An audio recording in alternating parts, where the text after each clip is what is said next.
Welcome back to our Cobra Kai Season 2 review, Episode 3.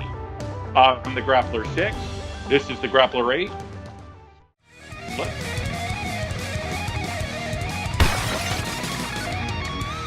So we open up Episode 3. We open up with Johnny, who thinks his computer's broken, but just turns out that he needed to have it turned on. Yeah, he's a simple guy, hasn't had the internet, which commendable, man. That means he did things the hard way.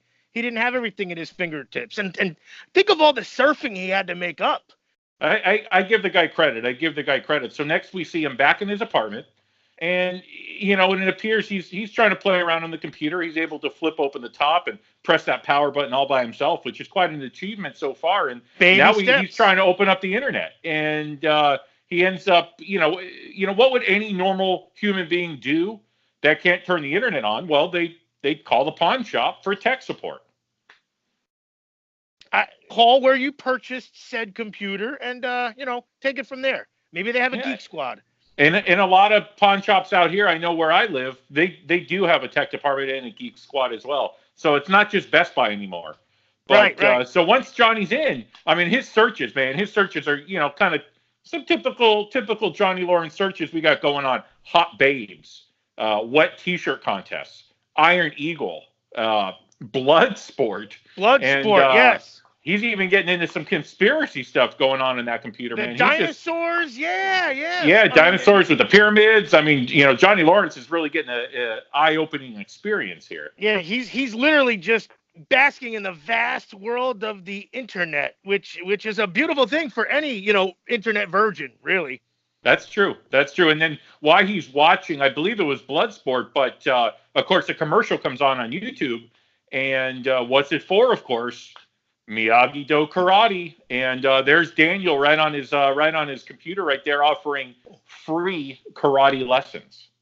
Free karate. That's and free karate with a subtle jab, a jab punch, if you might add. You want to take that part? I think you're ready. Snakes in the grass. Snakes in the grass. That was it was very subtle, but they knew it was directed at them. And Johnny's not happy about it. Not only is it free, but now they're taking jabs at him. It's, I don't know if it's the right thing to do or not. Yeah, I what I do is I kind of try and say, what would Ocho do? Because Ocho is almost a borderline mythic creature at this point. So I say, what would Ocho do? And I feel Ocho would be upset. Ocho is a very calm guy, so, it may tinker in differences with what Johnny Lawrence might do. But, and I do that for both sides, man. Look, we don't play favorites. We cut it down the middle. That's what you have to do. Ocho. So now, in the next scene, we have Dimitri and Hawk playing volleyball. Did you notice that those cute little girls, though, they saw the Cobra Kai towel, and Dimitri kind of, took a little bit of credit in. They wanted a piece of Dimitri right there. They wanted a piece of him. It shows how big Cobra Kai. Because again, a lot of times when people are walking down the beach, they see a towel, they go, "That reminds me of that real famous karate tournament." At least you're East Side, West Side. Look, karate's huge everywhere. Every time you're going on either coast, somebody's talking about a karate tournament that just took place. So the All Valley obviously sparked major interest. That's what those girls noticed with that Cobra Kai towel. Absolutely. And here's Miguel, very distraught with seeing Robbie on Johnny's on refrigerator too, a soccer picture no less. Not even karate. Not even karate, soccer. He's borderline speechless about it. So, next scene now we're back at the LaRusso dealer, and Daniel brings his lovely wife, some lunch, but she's visibly upset. And it appears Daniel spent their Q3 budget on his karate commercial. Right, the diss, and really that's kind of what he wanted. And again, I'm trying to call it as I see it. Here's Johnny just wanting to do a karate dojo. Daniel LaRusso, he's got a job. He's got dealerships. He said he's the top ranked in the All Valley, so he does karate and dealerships. And now he still has to have a karate dealership. I mean, a karate dojo. The Ocho already. Just because Johnny's got one. I call it down the middle. So this is how I see it. What's fair is fair, Ocho. So, and Daniel, he reiterates to his wife just how dangerous Kreese is. Kreese is dangerous. The Valley needs Miyagi-Do karate. Yeah, I mean, because this does happen often as rival karate dojos do this. And I agree, Kreese is dangerous. I mean, I wouldn't trust anybody from Cagney and Lacey. Again, that's me. But apparently, Johnny's getting vibes too. I'm on board with that. Kreese is bad news, man. I know this. So next we're back. We find ourselves back in the Cobra Kai dojo, and Hawk and Miguel are talking about Robbie. They just they can't get that. They just can't get that out of their minds. And then we see Johnny and Kreese watching the Miyagi-Do commercial, and and Kreese tells them, how are we supposed to compete with free karate? How? I mean, that Kreese makes a good point, but again, I think and he's right. He says you got to do something. You got to respond. Much like in hockey, when your skill player gets leveled by the goon, the other team has to respond. Man, you got to respond. Well, and this is Kreese says it. This is an act of war, and it demands an immediate response. Agreed. And depends on Kreese's response might be different from Johnny's, but take it away. I agree. So now, man, we find ourselves back now at Miyagi-Do karate, and Daniel's there with Robbie and Sam, and a couple new students walk in the door, and Daniel welcomes them in and wants them to immediately start painting the fence, and these two are just immediately turned off by Daniel's training technique and thinks, hey man, you're just trying to get some kids to do a bunch of chores around this place. Yeah, and I could see how that would look, especially coming from a car dealership, a car dealer, a car salesman, they're just known. I mean, I know you eloquently put that he's not quite a shyster. In the last episode you were talking where they train at 3 a.m., they get to work at 7, they work 7 to 7, a 12-hour day. It makes sense. You put it perfectly. Thank you. But, these kids don't know that, so they take it at face value. And I think, there's a lot to be desired with that presentation, so to speak. Well, that's very true, Aiden, and good points. But, the reality of the situation, what we have here is these kids haven't bought a car before, right? They're, in a lot of cases, they're barely old enough to drive. Daniel is known as probably the most honorable salesman in all of the Valley, and his sales, show that, right? So, right. I don't know if that's fair criticism. I'm not sure about calling Daniel a snake in the grass when it comes to selling cars and teaching karate, but I guess we're going to see as this show carries on. But I have a hard time stomaching that right now. So okay, I mean, but it sounds like, I don't know. It sounds like you have a soft spot. I'm not calling anybody anything, but and again, hey, soft spot. I don't have a soft spot for anything. I'm watching the show just like you're watching, and we're just talking about it. I don't have any tie into these characters. Now listen. We're pros. We're pros. We're pros. These kids walked out. So now we're back at Cobra Kai, and Johnny is filming his own commercial. Yes. So he's got Aisha filming the commercial on her iPhone, and he does the whole deal. Tells these kids they don't want to be pussies. They need to fight at Cobra Kai, and which is in my opinion probably the best way to draw in new people. Let them know they don't want to be pussies because nobody really knows that for themselves. And when he's done, he tells Aisha, "Look, add a few hash browns and send it off to the internet." Send it off right with the hash browns. Yep. Yeah, he wants it up right away. Yeah. Now, smart move. I was a little offended, being this day and age, with the swearing. Sure, you don't want to be pussies. Is there a little better, elegant way to put it? LaRusso was, very calm, docile. And here's Johnny coming off saying, you're going to be badasses. You're going to kick ass. Don't be a pussy. Be offensive. I like it all except for the swearing. But hey, maybe like you said, maybe that's how you draw them in, man. Big, everything big, excitement. We like big things. So now we see Miguel and Hawk confront Johnny about Robbie. And, Johnny, man, this is painful. Johnny admits it's his son. And gets emotional about it and sends Miguel and Hawk on their way.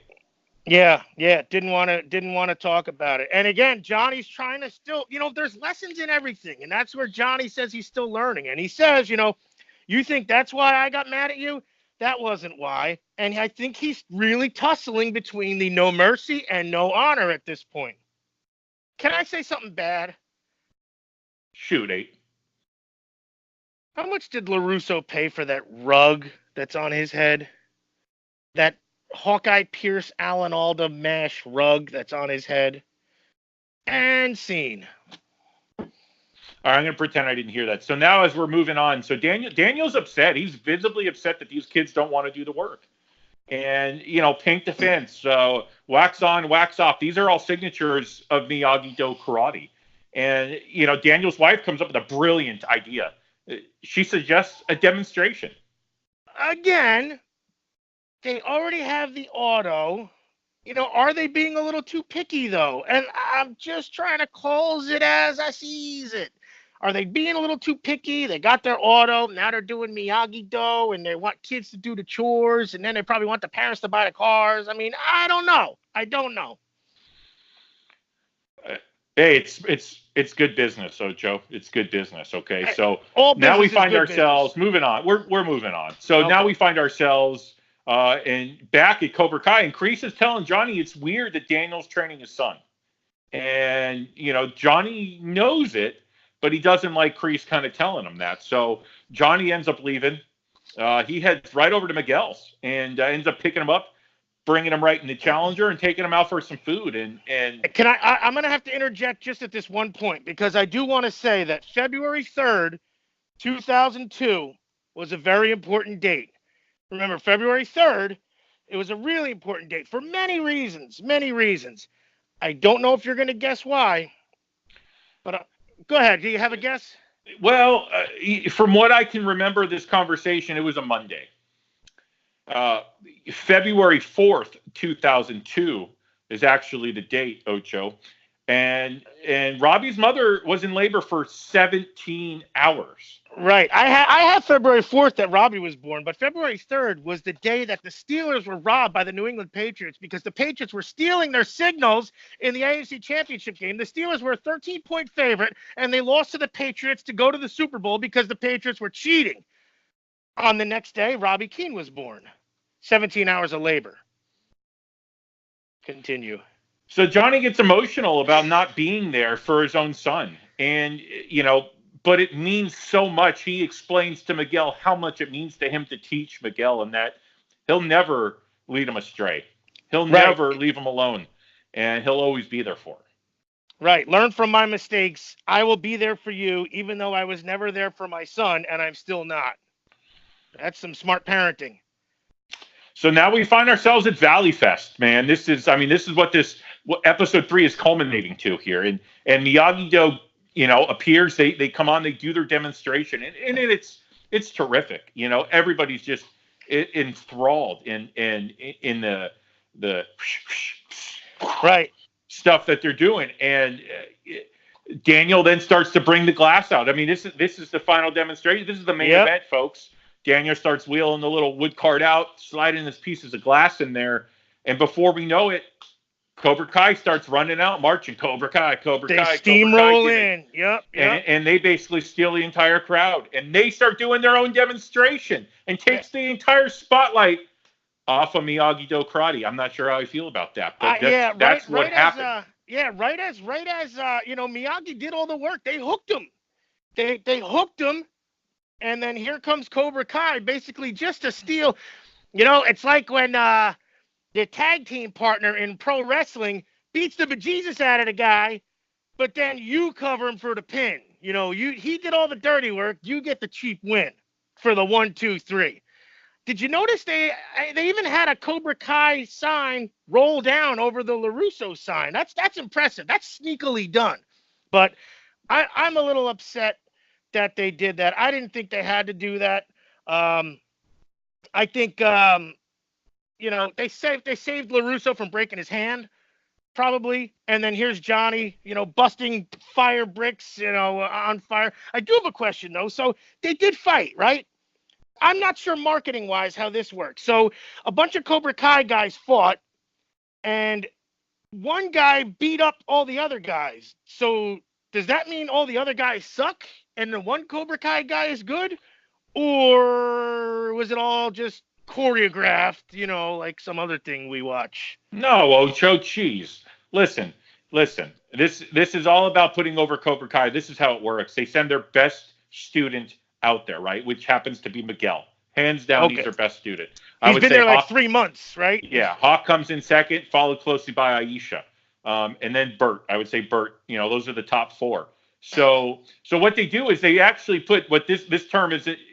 They put a bunch of jobbers up on that on that stage. Gotcha. And they start feeding those jobbers that they aren't real students at Cobra Kai. Yeah, and they start feeding those jobbers. Yeah. They pay him $10-$20 at this fair. Hey, go up there, get beat up by Miguel. He'll have his way with you.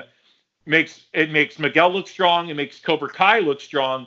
And it puts a little bit of, pocket money, extra spending money in these jobbers' pockets. So I don't see any issues with that. I did think them overall spoiling the Miyagi-Do presentation was in poor taste. But that's, Agreed. That's possibly a debate for another day and another episode. But, the one last thing I do want to say, and what really kind of made me laugh a little bit here at the end, and you remember when they were in Home Depot? Yes. And the guy who was kind of weird with the beard was in Home Depot. Well, the Ninja Turtle guy. He made a mention that Donatello was his favorite Ninja Turtle. Yep. And I thought that was absolutely fascinating and quite a behind-the-scenes look at that character. Sure. As Ocho's a Raphael fan, but I totally get it. There's an old saying that you might remember because we're huge into karate. It's all fair in love and karate rivalries. I mean, that's the saying. That goes back how many centuries, Hundreds of centuries. Hundreds of centuries. All's fair in love and karate rivalries. It's tattooed everywhere on every karate guy. Totally feel you. That's beautiful, Ocho. Well, that's all we have for episode 3 tonight, guys. So be sure to like the video. Put a comment down below and let us know what you think of episode 3 of Cobra Kai. And do us a favor and subscribe to the video. We'll see you next time. Damn it, pal! Subscribe to the Brothers Grappler YouTube channel! Like the video, damn it! Share, damn it! Comment, damn it!